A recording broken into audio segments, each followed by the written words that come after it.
It is a particularly great honor to invite to the stage a writer and thought leader who has helped to shape my career as a Jewish professional.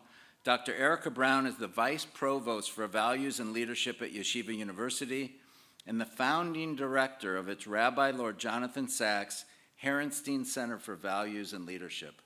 A widely respected scholar, educator, and speaker, she is the author or co-author of 15 books on leadership, spirituality, and the Hebrew Bible, including Take Your Soul to Work, Kohelet and the Search for Meaning, and her most recent work, Morning Has Broken, Faith After October 7th.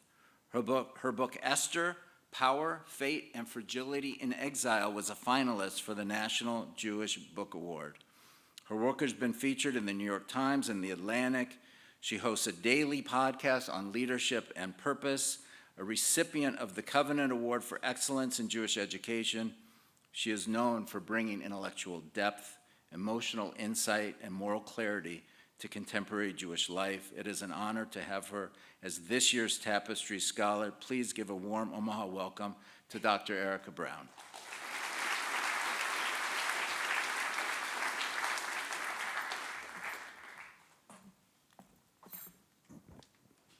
Thank you so much, Bob, and thank all of you for the warm Omaha welcome you have given me day after day. It's been really a delight to be in this spectacular community. In late spring of 1945, my grandfather, Avraham Reicher, was liberated from Auschwitz.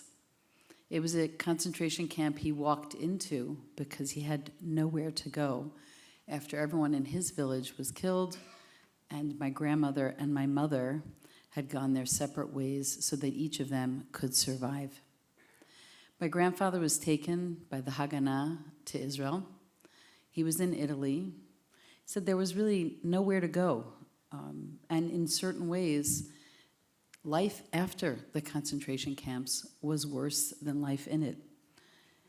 There was no one to worry about his food. He had no housing, and he had nowhere to go back to. So going to Israel seemed to be a likely choice.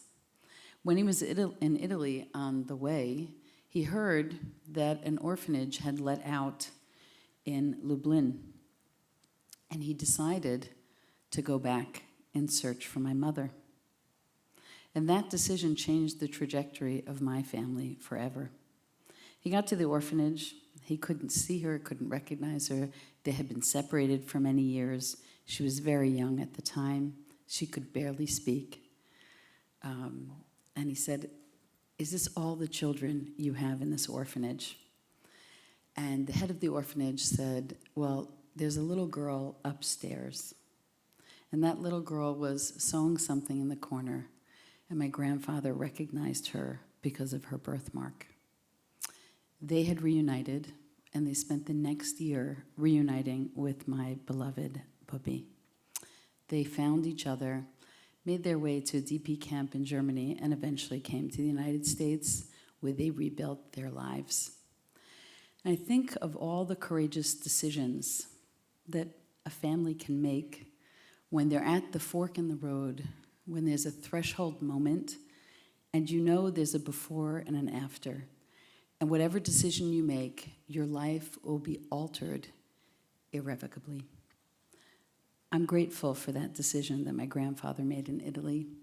And I feel that, and I say this on behalf of all of those who choose careers in Jewish education, in Jewish nonprofit life, who volunteer, who take leadership roles in the community.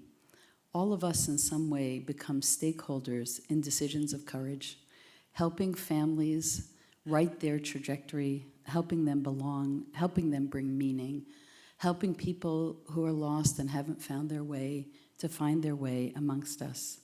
And so I just want to acknowledge all the wonderful organizations I've encountered in my time here in April and now here in June, and to thank all of the staff who've helped me set up, I got musical accompaniment. All the people who have made this possible, Bob Goldberg, Naomi Fox, and others. I want to thank you for being here, for having me. I want to thank you for investing in an Institute for Holocaust Education. I can't bring my bubby and Zadie back, and I had the privilege. They were married for 72 years, and my bubby died at 100. Not long after she got a letter from the president. Something that I really just, it boggles the mind, the miracle of each family. I know that many of you in the room I've spoken to have made similar decisions, perhaps not in the same dramatic circumstances, but decisions that would set your families on the right trajectory. Decisions to lead when no one else was leading, to take on responsibility when no one else was taking on responsibility. And now in the preservation, 25 years, preserving Jewish history so that the survivor stories not only will not be forgotten, but will continue to inspire Jewish life across the generations. Thank you so much.